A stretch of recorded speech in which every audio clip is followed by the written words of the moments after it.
चीन का dirty game expose, जासूस ने चैट जीपीटी पर लिख दी सीक्रेट डायरी, अमेरिका से जापान तक मची खलबली। नमस्कार, मैं हूं आकांक्षा और आप देख रहे हैं न्यूज 18 का डिजिटल प्लेटफॉर्म। दुनिया अब बदल रही है और जंग के तरीके भी। जंग अब सिर्फ हथियारों या फिर अर्थव्यवस्था तक सीमित नहीं रही। अब जमाना एआई का हो गया और जंग भी वर्चुअल हो चली है।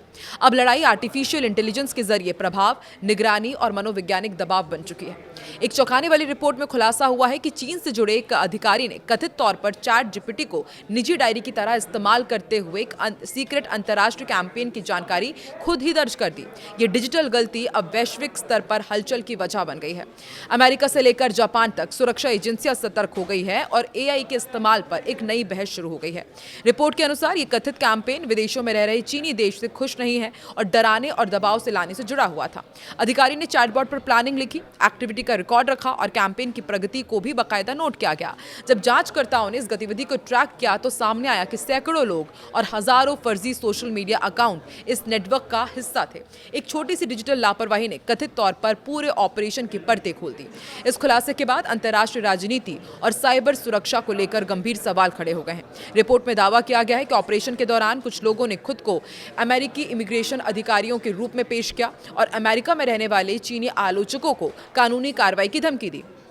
इतना ही नहीं, कथित तौर पर नकली अदालत दस्तावेज तैयार कर सोशल मीडिया प्लेटफॉर्म्स पर अकाउंट हटाने का दबाव भी बनाया गया। जांच में यह भी सामने आया है कि चैटबॉट का उपयोग मुख्य रूप से योजना बनाने और रिकॉर्ड रखने के लिए किया गया, न कि कंटेंट बनाने के लिए। संदिग्ध गतिविधि पकड़े जाने के बाद संबंधित अकाउंट को बैन कर दिया गया है और जांचकर्ताओं के अनुसार इस कैंपेन में डिजिटल प्रोपेगेंडा के साथ मनोवैज्ञानिक दबाव की रणनीति भी शामिल थी। एक मामले में कथित तौर पर एक असंतुष्ट की मौत की झूठी खबर फैलाने के लिए फर्जी शोक संदेश और कब्र की तस्वीरें तक बनाई गई। बाद में ऐसी अफवाहें ऑनलाइन भी देखी गई। विश्लेषकों का कहना है कि आधुनिक ट्रांसलेशनल रिप्रेशन का उदाहरण है। इसमें डिजिटल टूल्स का इस्तेमाल सीमा पार प्रभाव डालने के लिए किया जाता है और विश्लेषकों का मानना है कि अमेरिका और चीन के बीच एआई वर्चस्व की कंपटीशन अब तकनीकी विकास से आगे बढ़कर उसके इस्तेमाल के तरीके तक पहुंच चुकी है। एआई का उपयोग युद्ध, निगरानी, सूचना नियंत्रण और वैश्विक प्रभाव अभियानों में कैसा होगा, यह आने वाले समय की सबसे बड़ी रणनीतिक लड़ाई बनता जा रहा है।